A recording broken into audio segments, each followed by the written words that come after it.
Good morning class. हम लोग last class में डिस्कस कर रहे थे आयनिक बॉन्ड। आयनिक बॉन्ड पे हम लोगों ने बात कर लिया था कि जो आयनिक बॉन्ड्स होते हैं वो दो दो या दो से अधिक एलिमेंट के बीच में ट्रांसफर ऑफ इलेक्ट्रॉनों के स्थानांतरण से बनने वाले बंधों को आयनिक बंध कहते हैं। अब आज हम लोग डिस्कस करते हैं कोवेलेंट बॉन्ड। आज हम लोग डिस्कस करते हैं कोवेलेंट बॉन्ड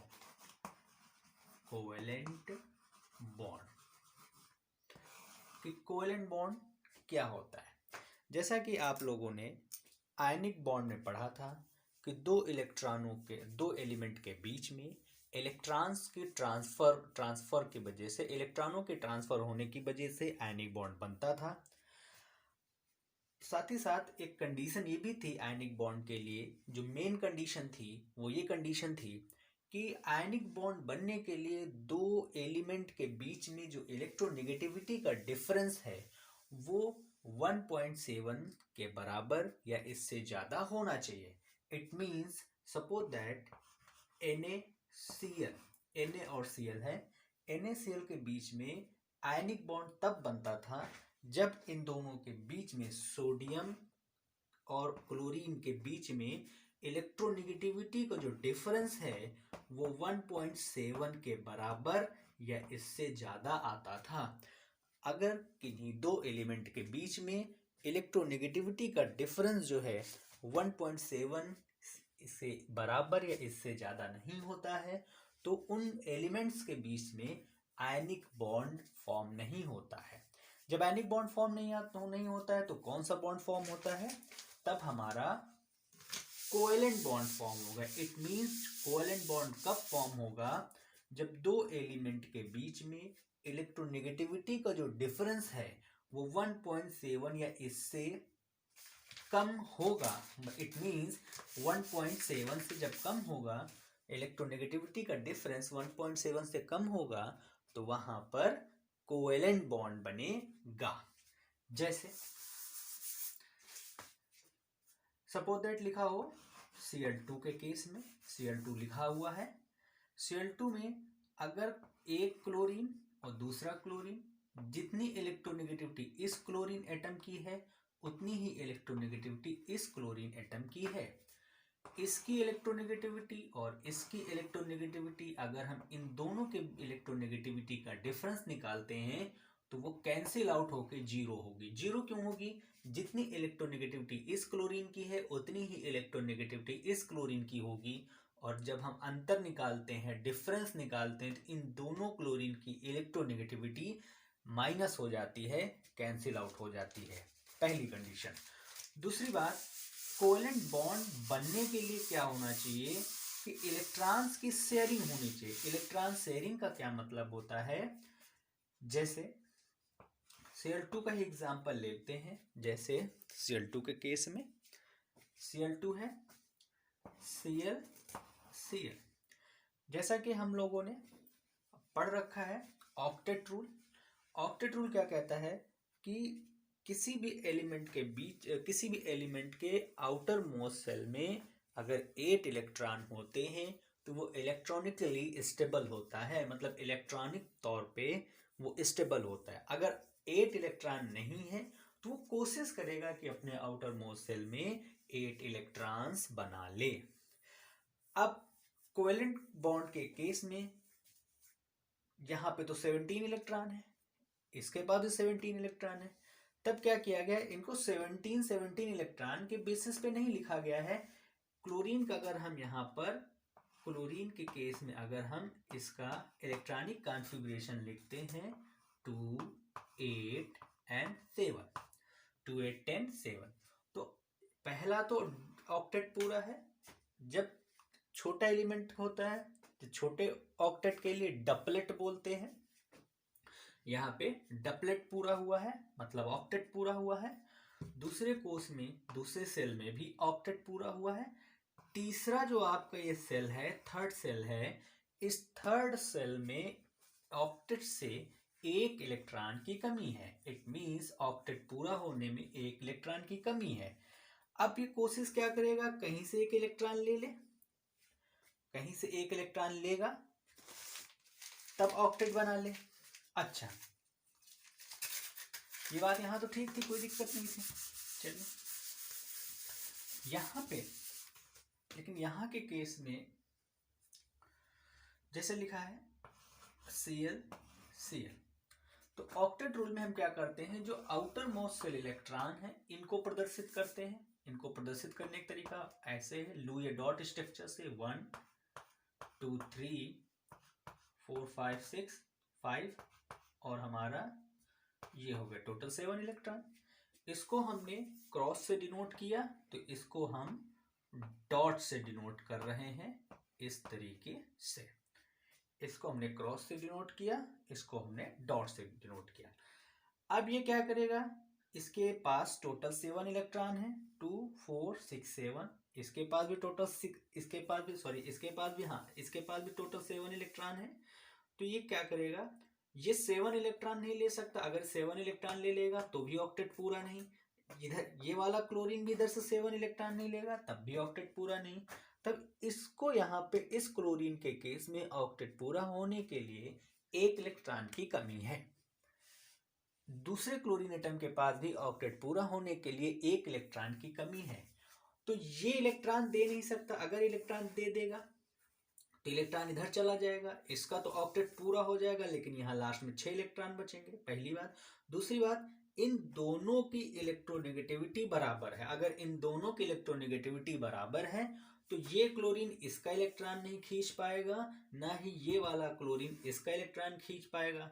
भाई जब हम आपसे इलेक्ट्रॉन नहीं ले पा रहे हैं, आप हमारा इलेक्ट्रॉन नहीं ले पा रहे हैं, तो उस केस में क्या होगी, उस केस में ये होगा एक समझौता होगा। समझौता होने का मतलब है कि एक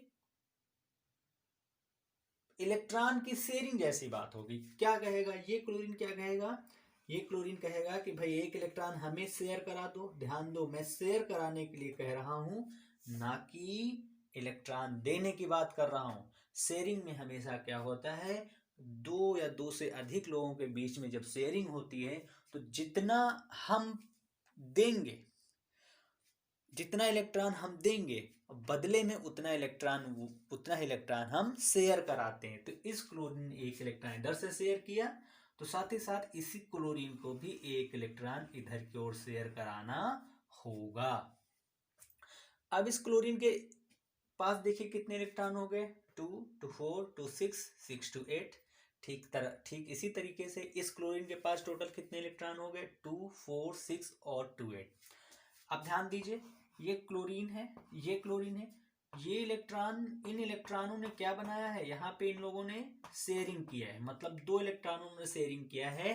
2 इलेक्ट्रॉनों ने शेयरिंग किया है, या हम ये कहें 1 pair of electron, 1 pair of electron. तो जब 1 पेयर ऑफ इलेक्ट्रॉन मतलब सिंगल बॉन्ड। अब ये जो इलेक्ट्रॉन है अल्टीमेटली यहाँ पे इलेक्ट्रॉन ही है, ये इलेक्ट्रॉन ही छिपे, लेकिन इसको हम बॉन्ड के तौर पे बना रहे हैं। यहाँ पे ये इलेक्ट्रॉन बच गए, यहाँ पे ये इलेक्ट्रॉन बच गए और ये इलेक्ट्रॉन बच गए। यहाँ पे देखिए, इन इलेक्ट्रॉनों ने कहीं पे भी बॉन्ड नहीं बनाया, इन इलेक्ट्रॉनों ने कहीं पे भी बॉन्ड नहीं बनाया। जो इलेक्ट्रॉन बॉन्डिंग में पार्टिसिपेट नहीं करते हैं उनको हम कहते हैं bond pair electron. Bond pair electron का मतलब है ऐसे इलेक्ट्रॉन जो बॉन्डिंग में पार्टिसिपेट नहीं करते हैं, किसी भी प्रकार की बॉन्डिंग नहीं बनाते हैं, तो उनको बॉन्ड पेयर ऑफ इलेक्ट्रॉन कहते हैं। जबकि यहाँ पे इन दोनों के बीच में ये जो सिंगल बॉन्ड बना हुआ है, यहाँ पे है अल्टीमेटली बॉन्ड। तो यहाँ पे इन इलेक्ट्रॉनों ने बॉन्डिंग बनाई है, मतलब इन इलेक्ट्रॉन ने बॉन्ड बनाया है। तो इन इलेक्ट्रॉनों को या इन इलेक्ट्रॉनों को, बात एक है, चाहे ये इलेक्ट्रॉन कहिए या ये इलेक्ट्रॉन कहिए, तो इन इलेक्ट्रॉनों को हम कहते हैं bond pair of electron, bond pair of electron. तो हम लोगों ने क्या सीखा कि जो इलेक्ट्रॉन की शेयरिंग से ऑक्टेट पूरा होता है, 2 या 2 से अधिक एलिमेंट के बीच में इलेक्ट्रॉनों की शेयरिंग की वजह से जब ऑक्टेट पूरा होता है तो ऐसे बनने वाले बॉन्ड को कोवेलेंट बॉन्ड या सहसंयोजक बंध कहते हैं। तो सहसंयोजक बंध की परिभाषा क्या होगी? दो या दो से अधिक तत्वों के बीच में बनने वाले दो या दो से अधिक तत्वों के बीच में साझेदारी द्वारा बनने वाले बंध को सहसंयोजक बंध कहते हैं। एक बार फिर से रिपीट कर लेते हैं। दो या दो से अधिक तत्वों के बीच में साझेदारी द्वारा बनने वाले बंध को कोवेलेंट बॉन्ड कहते हैं। When two or more than two elements forms octet by the sharing of electron called as covalent bond. अब एक दो एग्जांपल और देखते हैं। एक एग्जांपल इसको नोट कर लीजिएगा। दूसरा एग्जांपल देखते हैं।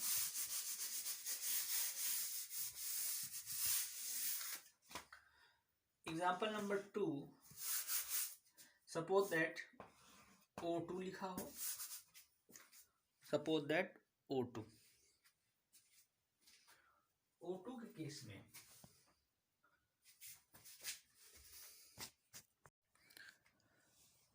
ऑक्सीजन का एग्जांपल देखते हैं। O2, O और O। आप लोगों को पता है ऑक्सीजन का एटॉमिक नंबर 8 होता है। इसके आउटर मोस्ट सेल में 6 इलेक्ट्रॉन होते हैं। बॉन्डिंग के लिए हमेशा ध्यान रखिए बाह्य कोश के electron outermost shell electron ही पार्टिसिपेट करते हैं। इसका ये मतलब हुआ कि जो ऑक्सीजन और ऑक्सीजन के बीच में इलेक्ट्रॉन की बॉन्डिंग होगी वो बाह्य कोश मतलब इन 6 इलेक्ट्रॉनों की वजह से होगी। तो कोवेलेंट बॉन्ड में इन 6 इलेक्ट्रॉनों को हम लुई और डॉट के फॉर्म में रखते हैं। लुई और डॉट के फॉर्म में हम इलेक्ट्रॉन को प्रदर्शित करते हैं। 6 इलेक्ट्रॉन है। सपोज दैट मैंने इसको क्रॉस से कराया 2 to 4 5 and 6।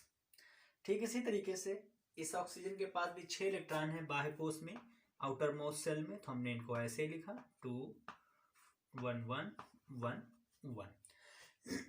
फिर से वही समस्या, दोनों ऑक्सीजन है, कोई किसी का इलेक्ट्रॉन अपनी तरफ नहीं खींच पाएगा। क्यों इलेक्ट्रॉन अपनी तरफ नहीं खींच पाएगा? क्योंकि दोनों के बीच में जो इलेक्ट्रोनेगेटिविटी का डिफरेंस है वो 0 है। इसका ये मतलब है न ये ऑक्सीजन इसका इलेक्ट्रॉन खींच पाएगा न ये वाला ऑक्सीजन इसका इलेक्ट्रॉन खींच पाएगा। तो उस केस में क्या होगा, इन दोनों को बॉन्ड बनाने के लिए इसको ऑक्टेट पूरा करने के लिए 2 इलेक्ट्रॉन की जरूरत है। इधर वाले ऑक्सीजन को भी ऑक्टेट करने के लिए 2 इलेक्ट्रॉन की जरूरत है। चूंकि ये ऑक्सीजन इसका इलेक्ट्रॉन नहीं खींच सकता, साथ ही साथ ये वाला ऑक्सीजन भी इसका इलेक्ट्रॉन नहीं खींच सकता। तब क्या होगा, इन दोनों के बीच में एक समझौता होगा। समझौता कहने का मतलब इन दोनों के बीच में एक शेयरिंग होगी। क्यों शेयरिंग होगी? शेयरिंग इसलिए होगी कि कोई किसी का इलेक्ट्रॉन नहीं खींच पाता है। इससे पहले आप लोगों ने आयनिक बॉन्ड में पढ़ा था कि एक एलिमेंट की इलेक्ट्रोनेगेटिविटी ज्यादा थी, दूसरे एलिमेंट की इलेक्ट्रोनेगेटिविटी कम थी। उस केस में जिसकी इलेक्ट्रोनेगेटिविटी ज्यादा थी वो कम वाले की अब इलेक्ट्रॉन अपनी तरफ खींच रहा था। तो वहां पे क्या था, जैसे सपोज दैट एक कमजोर है एक बहुत बलवान है। जो बलवान है मतलब जिसकी इलेक्ट्रोनेगेटिविटी ज्यादा है, और जो कमजोर है जिसकी इलेक्ट्रोनेगेटिविटी कम है। तो बलवान क्या करता है, जो कमजोर वाले का इलेक्ट्रॉन ले लेता है। मान लो बलवान है, कमजोर के पास पैसा रखा हुआ है, तो बलवान क्या कर रहा है, कमजोर वाले का पैसा छीन ले रहा है। तो वहां पे क्या हुआ, वहां पे ट्रांसफर हो गया।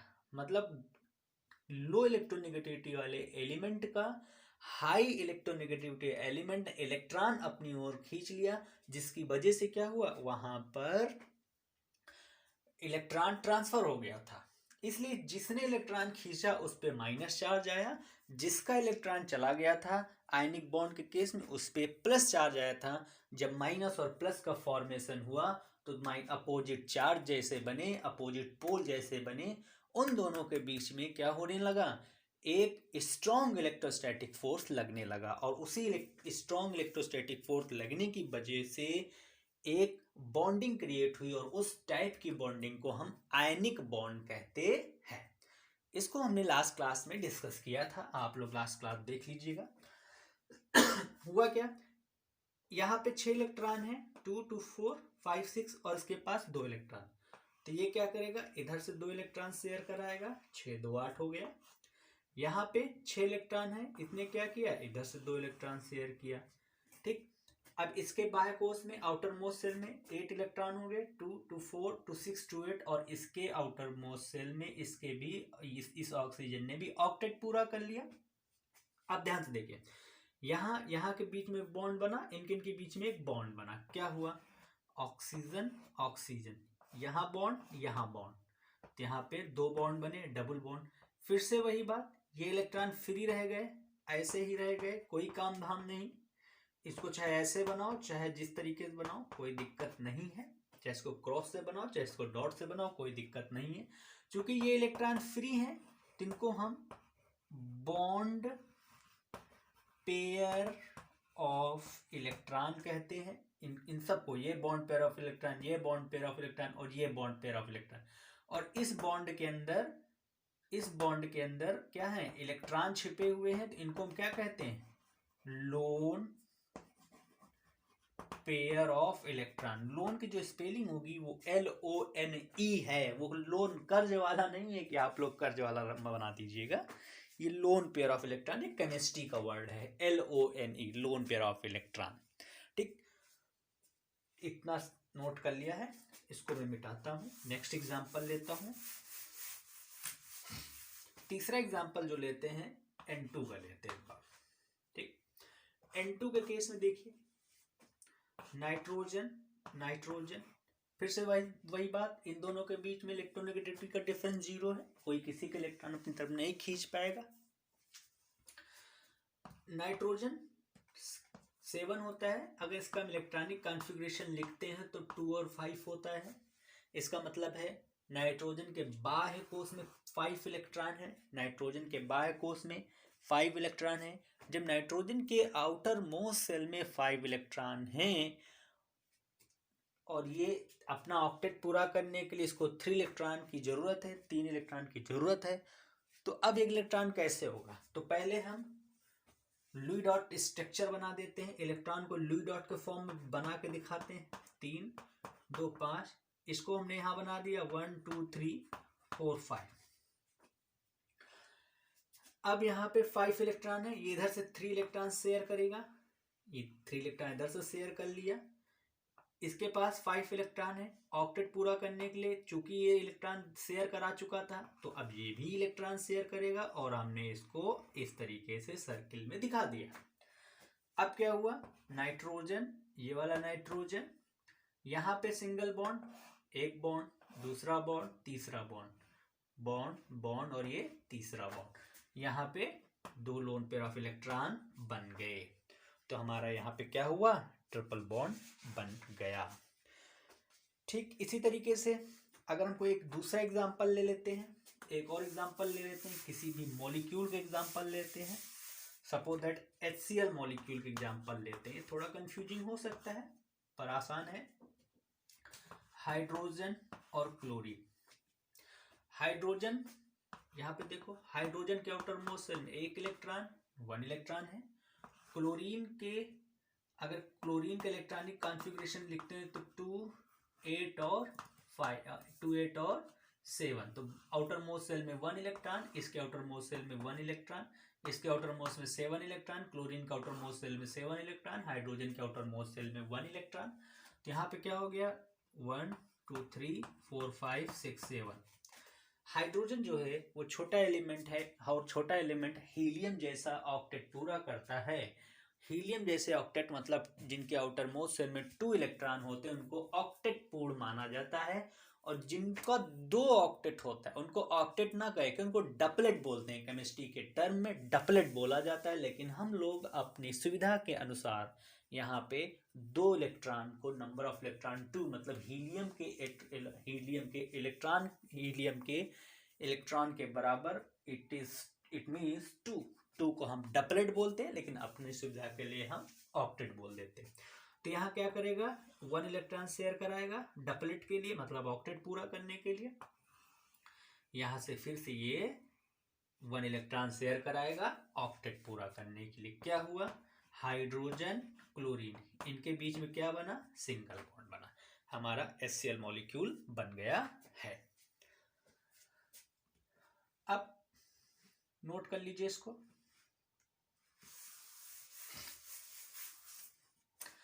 अब कुछ एग्जांपल्स हैं जिनको आप लोग घर पे करिएगा, ये होमवर्क टाइप्स का एग्जांपल है। जैसे H2O, NH3, CH4, C2H6, इनको आप लोग घर पे करिएगा, अगर नहीं आएगा तो पूछिएगा।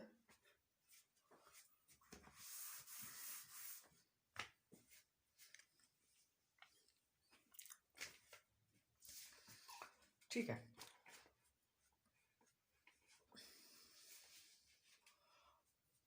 बाकी का आप लोग जो बुक्स में कोई भी बुक हो, किसी भी पब्लिकेशन की बुक हो, उस बुक से जितने भी कोवेलेंट बॉन्ड के एग्जाम्पल्स हैं उनको आप लोग होमवर्क में करिएगा, बाकी हम इनकी प्रैक्टिस बाद में करवाएंगे।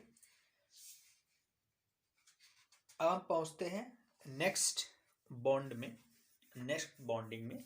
हेडिंग डालिए coordination bond, coordination bond, heading डालिए कोऑर्डिनेशन बॉन्ड। हिंदी में इसको कहते हैं उपसहसंयोजक बंध, कोऑर्डिनेशन बॉन्ड। कोऑर्डिनेशन बॉन्ड, उपसहसंयोजक बंध, इसको हिंदी में बोलते हैं उपसहसंयोजक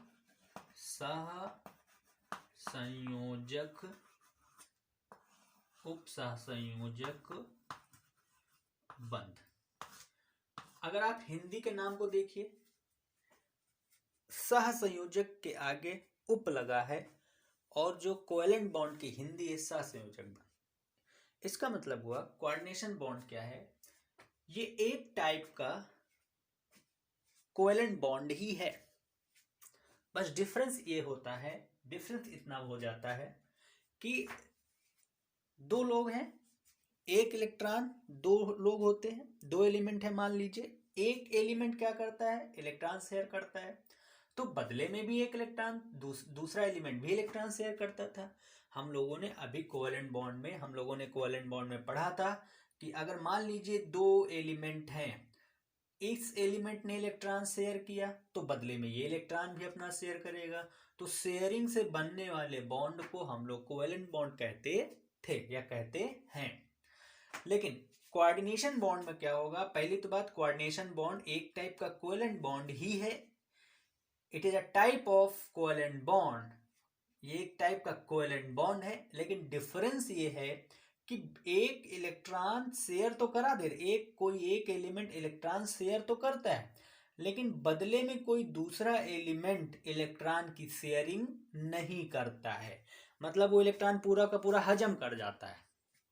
जैसे एग्जाम्पल लेते हैं, O3 के एग्जाम्पल ले लें, ठीक है, ऑक्सीजन ऑक्सीजन ऑक्सीजन, ऑक्सीजन पता है 2 और 6, ऑक्सीजन का आउटर मोस्ट शेल में 6 इलेक्ट्रॉन होते हैं, तो हमने बनाया 2 4 5 6, यहां बना दिया 2 4 5 6, यहां बना दिया 2 4 5 6, ठीक। यहां से बात करते हैं, ये भाई इससे इलेक्ट्रॉन शेयर करा लेगा, इस ऑक्सीजन का ऑक्टेट पूरा। यहां पे देखो, चूंकि इस इलेक्ट्रॉन ने चूंकि इस एलिमेंट में इलेक्ट्रॉन शेयर किया, तो ये वाला एलिमेंट, ये वाला ऑक्सीजन इससे इलेक्ट्रॉन शेयर करेगा, तभी तो हमारा कोवेलेंट बॉन्ड हुआ। इस ऑक्सीजन का ऑक्टेट पूरा हो गया, 6 अपने इलेक्ट्रॉन, 2 इससे शेयर कराया, दोनों आपस में इलेक्ट्रॉन की शेयरिंग हुई, यहाँ पे इसका ऑक्टेट पूरा हो गया, साथ ही साथ इस ऑक्सीजन का भी ऑक्टेट पूरा हो गया है। कैसे, 6 इलेक्ट्रॉन इसके हैं और 2 इलेक्ट्रॉन इसने यहाँ से शेयर करा है, दोनों ने शेयरिंग किया, इसका मतलब ये हुआ, इससे सिद्ध होता है कि यहाँ पर कोवेलेंट बॉन्ड बना है। इसीलिए हमने कोऑर्डिनेशन बॉन्ड में परिभाषा बताई थी कि it is a type of covalent bond, ये एक प्रकार का कोवेलेंट बॉन्ड ही है, बट डिफरेंस क्या पड़ जाता है। अब यहाँ ये इस ऑक्सीजन को ध्यान से देखिए, इस ऑक्सीजन और इस ऑक्सीजन के बीच की बात करते हैं अगर, तो इसके पास 6 इलेक्ट्रॉन है, 6 इलेक्ट्रॉन है, 2 4 एंड 6। इसके पास अब इसका ऑक्टेट पूरा हो गया है, अभी तो इसका ऑक्टेट पूरा हो चुका है, इसका ऑक्टेट पूरा हो गया है। तो अब ये क्या और इलेक्ट्रॉन लेगा? नहीं लेगा। क्यों और इलेक्ट्रॉन नहीं शेयर कराएगा? क्योंकि इसका तो ऑक्टेट पूरा हो गया, लेकिन इसका ऑक्टेट पूरा नहीं हुआ। तो ये क्या करेगा? ये दया दिखाएगा। कैसी दया दिखाएगा? ये कहेगा चलो भाई आप हमसे इलेक्ट्रॉन ले लो, मतलब हमारा इलेक्ट्रॉन आप शेयर करा लीजिए, आप हमारा इलेक्ट्रॉन शेयर करा लीजिए, कर लीजिए, हमसे 2 इलेक्ट्रॉन शेयर कर लीजिए या 1 पेयर ऑफ इलेक्ट्रॉन शेयर कर लीजिए बदले में, लेकिन बदले में मैं इलेक्ट्रॉन शेयर नहीं करूंगा। मतलब सपोज दैट मेरे पास भी 2 रोटी हैं, आपके पास भी 2 रोटी हैं, मैंने पड़ोसी से 1 रोटी मांग के खा लिया, 3 रोटी खा लिया मैंने, मेरा पेट भर चुका है। और आपने 2 रोटी खाई लेकिन आपका पेट नहीं भरा, पड़ोसी ने मुझे 1 और रोटी दे दी, मेरे पास 4 रोटी थी जिसमें से मैंने 3 रोटियां खा ली और आपने सिर्फ 2 रोटियां खाई, आपको भूख अभी भी लगी है, मतलब आपका काम नहीं बना अभी। तो मैं ये दया दिखाऊं, चलो भाई कोई बात नहीं, आप मुझसे 1 रोटी ले लो, लेकिन मैं आपसे बदले में शेयर नहीं करूंगा। क्यों शेयर नहीं करूंगा? 2 बातें हैं। पहला तो आपके पास भाई इलेक्ट्रॉन ही नहीं, आपके पास रोटी ही नहीं, इसलिए शेयर नहीं करूंगा। दूसरी मेन बात है, मेरा तो पेट भर चुका, मेरा तो ऑक्टेट पूरा हो गया। जब मेरा ऑक्टेट पूरा हो चुका है तो मैं इलेक्ट्रॉन शेयर तो करा दूंगा, लेकिन बदले में इलेक्ट्रॉन मैं आपसे शेयर नहीं करूंगा। अपना इलेक्ट्रॉन शेयर कर दूंगा, लेकिन बदले में मैं इलेक्ट्रॉन शेयर नहीं करूंगा। अब रोटी वाले एग्जाम्पल पे आते हैं। मैं आपको रोटी दूंगा, आपने रोटी ले लिया, मैं रोटी दूंगा तो मैं क्या हूंगा? दाता, डोनर हूंगा, मैं डोनर कहलाऊंगा, क्योंकि मैंने आपको डोनेट किया है, मैं डोनर मॉलिक्यूल या डोनर एटम हूंगा, कहलाऊंगा। और आपने उस रोटी को ग्रहण किया है, आपने उस रोटी को लिया है, तो आप क्या होंगे? आपने उस रोटी को एक्सेप्ट कर लिया है, मतलब आप एक्सेप्टर कहलाएंगे। तो इस केस में एक एलिमेंट दूसरे एलिमेंट से इलेक्ट्रॉन शेयर करा के ऑक्टेट बना लेता है, लेकिन बदले में इलेक्ट्रॉन शेयर नहीं करता। तो इसमें 2 स्थितियां बनती हैं। एक इलेक्ट्रॉन देने वाला, उसको डोनर कहते हैं, जो इलेक्ट्रॉन ले लेता है उसको एक्सेप्टर कहते हैं। और हमेशा एक एरो लगता है, एक तीर लगता है, डोनर से एक्सेप्टर की ओर तीर लगता है। तो इसको हम बॉन्ड के फॉर्म में अगर बनाना चाहें तो यहां पे देखिए 2 बॉन्ड बने। अब हम लोन तरफ इलेक्ट्रॉन नहीं दिखा रहे हैं, यहां पे देखिए, यहां पे इस ऑक्सीजन और इस ऑक्सीजन के बीच में अगर आप ध्यान से देखेंगे तो आप क्या पाएंगे कि इस ऑक्सीजन ने अपना इलेक्ट्रॉन, लोन पेयर ऑफ अपना इलेक्ट्रॉन डोनेट किया है, इसको डोनर कहलाएगा। ये वाला ऑक्सीजन डोनर कहलाएगा। इस ऑक्सीजन इलेक्ट्रॉन एक्सेप्ट किया है, तो इस ऑक्सीजन को हम क्या कहेंगे? एक्सेप्टर कहेंगे। जो हमारा एक बॉन्ड एरो लगेगा वो डोनर टू एक्सेप्टर लगेगा। ये हमारा O3 या ओजोन का स्ट्रक्चर हो गया है। ये हमारा ओजोन का स्ट्रक्चर बन गया है। एक और एग्जांपल देखते हैं, HNO3 के एग्जांपल ले लेते हैं, या H2SO4 के एग्जांपल ले लेते हैं, सारी बात आ जाएगी उसी में। H2SO4 के एग्जांपल लेते हैं, H2SO4। एक चीज और ध्यान दीजिए, जब कई एलिमेंट आने लगे, फॉर एग्जाम्पल H2SO4 का अगर हम एग्जाम्पल लेते हैं, हाइड्रोजन, सल्फर और ऑक्सीजन, 3 अलग अलग टाइप के एलिमेंट आ गए। हाइड्रोजन भी है, सल्फर भी है, ऑक्सीजन है। तो इन तीनों का किसी किसी में 4 आ जाते हैं, किसी किसी 5 किसी कंपाउंड में 5 मॉलिक्यूल, एटम्स या एलिमेंट आ जाते हैं। तो उस केस में हम क्या करते हैं? किसी एक को सेंट्रल में रखते हैं, जिसको मेन सेंटर पे रखते हैं उसको हम सेंट्रल एटम कहते हैं। बाकी के एलिमेंट को चारों तरफ रखते हैं। तो सेंट्रल एटम सेंटर में रखने के लिए कंडीशन है, छोटी मोटी एक कंडीशन है कि सबसे पहली बात कि उसके पास नंबर ऑफ इलेक्ट्रॉन ज़्यादा हो, मतलब वो ज़्यादा से ज़्यादा इलेक्ट्रॉन शेयर कराने की क्षमता रखता हो, पहली बात। दूसरी कंडीशन होती है कि वो संख्या में कम हो। संख्या में कम होने का मतलब से यहाँ हाइड्रोजन 2 है, यहाँ सल्फर 1 है, यहाँ ऑक्सीजन 4 है, तो उस केस में अगर आप संख्या बल पर देखेंगे तो संख्या बल के आधार पे आप क्या देख पा रहे हैं कि सल्फर सिर्फ इकलौता है, सल्फर सिर्फ इकलौता है। तो हम सेंट्रल एटम में किसको रखेंगे? सल्फर को रखेंगे, हाइड्रोजन को नहीं रखेंगे, ना ही ऑक्सीजन को रखेंगे। सल्फर को क्यों रखेंगे? क्योंकि सल्फर के पास इलेक्ट्रॉन ज़्यादा है, इलेक्ट्रॉन ज़्यादा शेयर करा सकता है, ज़्यादा लोगों को इलेक्ट्रॉन दे सकता है, ज़्यादा लोगों से बॉन्ड बना सकता है या बाइंडिंग कर सकता है। दूसरी कंडीशन है कि सल्फर इकलौता है कम संख्या में होने के आधार पे भी ये बॉन्डिंग में सेंट्रल एटम का रोल निभाएगा। लेकिन एक चीज ध्यान दीजिए, ऐसा कोई रूल ही नहीं है कि ऐसा हर बार होगा, दोनों कंडीशन होंगी, लेकिन एक जनरल बात है, एक आम बात है कि सेंट्रल एटम बनने के लिए इलेक्ट्रॉन और ज़्यादा से ज़्यादा इलेक्ट्रॉनों की शेयरिंग कराने की क्षमता रखता हो, साथ ही साथ वो नंबर में कम हो, संख्या बल में कम हो, संख्या के आधार पे कम हो।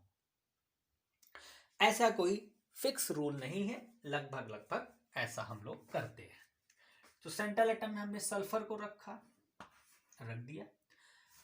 दूसरी बात, अगर किसी एक ही मॉलिक्यूल या कंपाउंड या फार्मूला में ऑक्सीजन हो और साथ ही साथ हाइड्रोजन हो, किसी एक ही मॉलिक्यूल कंपाउंड या फार्मूला में ऑक्सीजन के साथ हाइड्रोजन हो, मतलब हाइड्रोजन ऑक्सीजन दोनों हो, तो उस केस में हमेशा कोशिश रहती है कि ऑक्सीजन से हाइड्रोजन जुड़ा होता है। हमेशा क्या कोशिश की जाती है कि ऑक्सीजन से हाइड्रोजन जुड़ा हो। ठीक, अब देखिए सल्फर हो गया, हमने यहाँ पे 4 ऑक्सीजन इस तरीके से रख दिया क्योंकि सेंट्रल में हाइड्रोजन ऑक्सीजन दोनों आ गए, तो हाइड्रोजन क्या होता है? ऑक्सीजन से जुड़ता है। हाइड्रोजन क्या होता है? ऑक्सीजन से जुड़ता है। अब ऑक्सीजन के हाइड्रोजन के बाह्य कोश में आउटर मोस्ट सेल में 1 इलेक्ट्रॉन, ऑक्सीजन के आउटर मोस्ट सेल में 6 इलेक्ट्रॉन, देखिए बना दिया। सल्फर के केस में कितने इलेक्ट्रॉन हो गए? 6 इलेक्ट्रॉन हो गए। सॉरी, ऑक्सीजन के केस में 6 इलेक्ट्रॉन हो गए, यहाँ भी 6 इलेक्ट्रॉन हो गए, और इस ऑक्सीजन के पास भी 6 इलेक्ट्रॉन हो गए। सल्फर 16 होता है, 2 8 6, आउटर मोस्ट सेल में 6 इलेक्ट्रॉन है। अब ध्यान से देखिए, हमने 6 इलेक्ट्रॉन बना दिया, सारी कहानी यही गड़बड़ होने वाली है। सल्फर के केस में 6 इलेक्ट्रॉन बना दिया, यहाँ हाइड्रोजन ने ऑक्टेट पूरा कर लिया, इसने ऑक्टेट मतलब डबलेट पूरा कर लिया, हीलियम जैसा इलेक्ट्रॉनिकली स्टेबल स्ट्रक्चर बन गया। इस ऑक्सीजन ने क्या किया? 1 इलेक्ट्रॉन हाइड्रोजन का शेयर किया था, एक इलेक्ट्रॉन किससे शेयर कराने के लिए चला गया? सल्फर से। इसका काम हो गया। देखो इसका भी वही काम हो गया। ठीक, अब सल्फर को देखिए, सल्फर के पास आउटर मोस्ट सेल में 6 इलेक्ट्रॉन थे, सल्फर के आउटर मोस्ट सेल में 6 इलेक्ट्रॉन थे, 2 इलेक्ट्रॉन ये 1 1 6। इस सल्फर ने इससे इलेक्ट्रॉन शेयर किया था, इसको एक इलेक्ट्रॉन, इस ऑक्सीजन को एक इलेक्ट्रॉन शेयर कराया था, तो इसका मतलब इससे खुद शेयर कराएगा बाद में। इस ऑक्सीजन ने इस सल्फर का एक इलेक्ट्रॉन शेयर किया, इसका मतलब अब सल्फर इलेक्ट्रॉन लेगा। तो सल्फर कहेगा कि भाई ठीक है, सल्फर क्या कहेगा कि भाई मेरा तो काम हो गया, मेरा काम हो गया। कैसे काम हो गया? कि भाई मैंने जिसको जिसको इलेक्ट्रॉन दिया था, शेयर कराया था, अब सबसे मैं इलेक्ट्रॉन ले रहा हूं। तो हमारे पास यानी सल्फर के पास कितने इलेक्ट्रॉन हो गए? 2 2 4 2 6 2 8। अब कौन फंस गए? ये ऊपर वाला ऑक्सीजन फंस गया, नीचे वाला ऑक्सीजन फंस गया। क्यों फंस गया? इसलिए फंस गया है क्योंकि इसको ऊपर वाले ऑक्सीजन को ऑक्टेट बनाने के लिए 8 इलेक्ट्रॉन चाहिए, लेकिन अब इसके पास टोटल 6 इलेक्ट्रॉन है, इसका मतलब उसको 2 इलेक्ट्रॉन की शेयरिंग करानी पड़ेगी।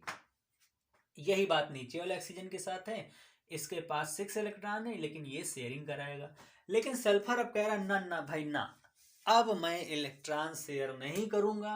अगर मैं इलेक्ट्रॉन शेयर कराने चला जाऊंगा तो 10 10 2 12 इलेक्ट्रॉन हो जाएंगे, भाई 10 अपने या 8 ये हो गए, 8 2 10, 2 12 इलेक्ट्रॉन हो गए, मेरा ऑक्टेट गड़बड़ हो जाएगा।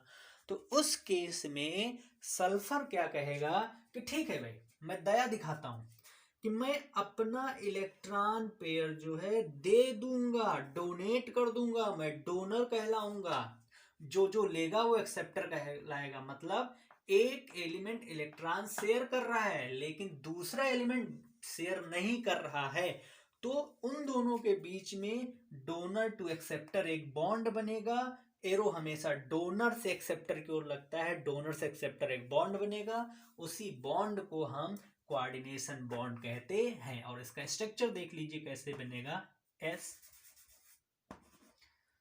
ऑक्सीजन हाइड्रोजन, इसको पहले हम नॉर्मली बना ले रहे हैं, ऑक्सीजन और ऑक्सीजन। यहाँ देखिए सिंगल बॉन्ड, ठीक है, यहाँ भी सिंगल बॉन्ड, ठीक है, यहाँ सिंगल बॉन्ड बना दिया, यहाँ सिंगल बॉन्ड बना दिया, ठीक। इसने क्या किया, इलेक्ट्रॉन पेयर दिया, ठीक है, इसको थोड़ा कंफ्यूज ना होइएगा। इसने इसको इलेक्ट्रॉन पेयर डोनेट किया और साथ ही साथ में इसने इसको इलेक्ट्रॉन पेयर डोनेट किया। तो जो बॉन्ड बना हुआ है डोनर टू एक्सेप्टर, और इस प्रकार बनने वाले बॉन्ड या बंध को हम कोऑर्डिनेशन बॉन्ड कहते हैं। तो कोऑर्डिनेशन बॉन्ड, उपसहसंयोजक बंध क्या है? यह एक प्रकार का सहसंयोजक बंध ही है, परंतु इसमें एक एलिमेंट इलेक्ट्रॉन को शेयर करता है तथा दूसरा तत्व इलेक्ट्रॉन की शेयरिंग नहीं करता है। इस प्रकार डोनर दाता से ग्राही, डोनर से एक्सेप्टर की ओर बनने वाले बंध को कोऑर्डिनेशन बॉन्ड या उपसहसंयोजक बंध कहते हैं। तो परिभाषा कैसे लिखेंगे? It is a type of covalent bond but in which one element donate या one element share the electron pair while another element not share the electron. A bonding create from donor to acceptor and such type of bonding is called as coordination bond. यह एक प्रकार का सहसंयोजक बंध ही है, लेकिन इसमें एक तत्व इलेक्ट्रॉन को साझा करता है परंतु दूसरा तत्व उस इलेक्ट्रॉन की साझा नहीं करता है, तो दाता से ग्राही की ओर एक बंध बनता है। इस प्रकार बनने वाले बंध को उपसहसंयोजक बंध या कोऑर्डिनेशन बॉन्ड कहते हैं। आज की क्लास में हम लोग इतना ही रखते हैं। नेक्स्ट क्लास में हम इनकी कुछ प्रॉपर्टीज देखेंगे और साथ ही साथ कोवेलेंट बॉन्ड या कोवेलेंट कंपाउंड के कुछ एग्जाम्पल्स भी देखेंगे। आप लोगों का होमवर्क ये रहेगा कि आयनिक बॉन्ड, कोवेलेंट बॉन्ड और कोऑर्डिनेशन बॉन्ड, इन तीनों बॉन्ड में आप लोग इस स्ट्रक्चर बनाएंगे। बुक से कहीं से भी मिल जाए, आप लोग प्रैक्टिस करिए। नेक्स्ट क्लास में प्रॉब्लम सॉल्व होगा, क्वेश्चन को सॉल्व किया जाएगा। आप अपने अपने क्वेश्चन लाएंगे, उन क्वेश्चन को मैं बताऊंगा। जो भी डाउट होगा नेक्स्ट क्लास में क्लियर होगा। आज के लिए इतना ही।